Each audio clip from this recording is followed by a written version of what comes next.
The sea taught us first, a fisher's story from India. Fishing communities live in close rhythm with nature. Their work, culture, and values rise directly from the sea, shaping a way of life rooted in sustainability and shared wisdom. Their connection with nature has shaped a way of life that is organic, sustainable, and guided by ecological wisdom. Fishing communities also carry a distinct social fabric built on cooperation, shared risk, and collective survival. Today, we hear from a fisher in Kerala, India, sharing lived experience, not theory.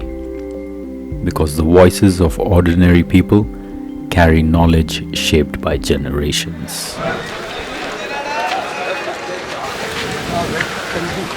Before technology, there was the sea.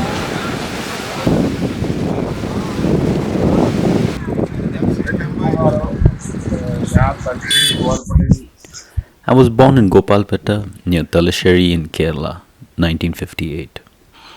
I began working in 1972, first as a beedi making laborer and later as a fisher.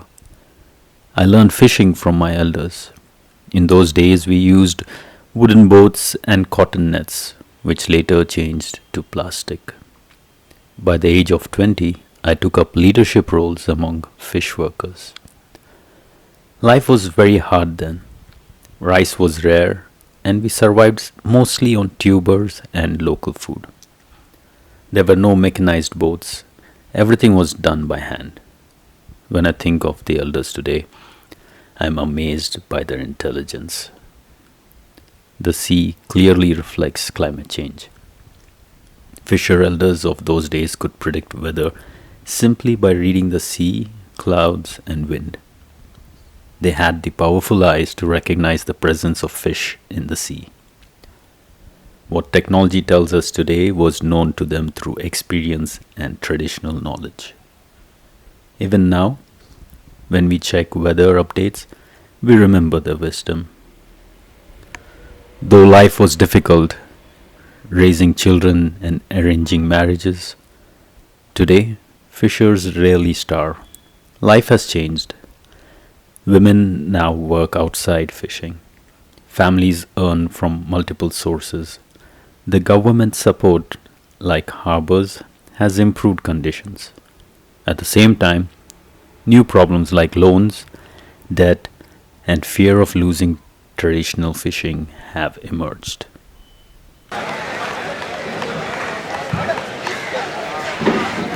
Community is survival.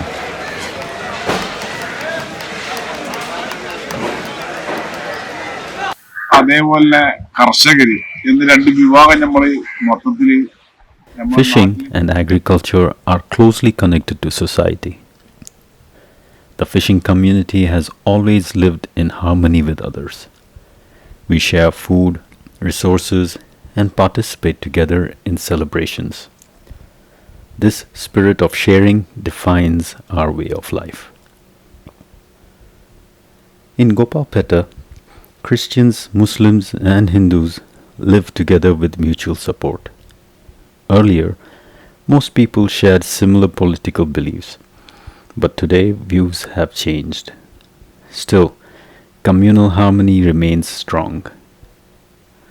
Fishing brings people of different religions together.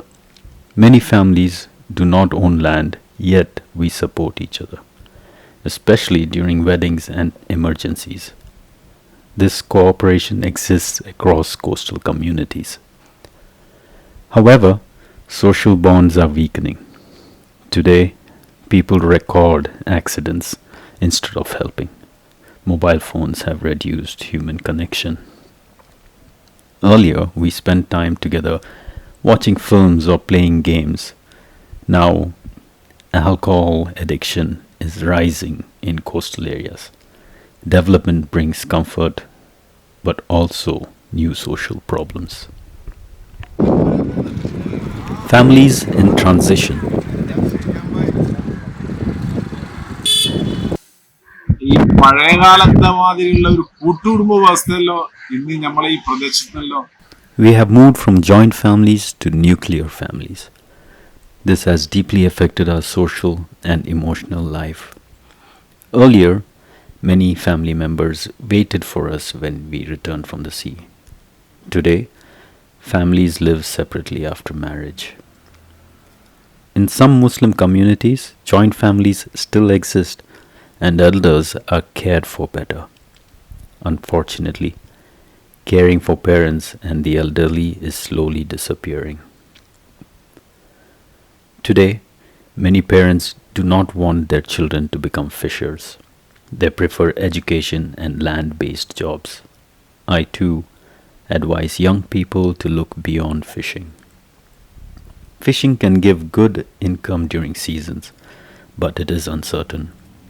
There are many idle days, and this sometimes leads people towards unhealthy habits. Strength, health, and hard labor.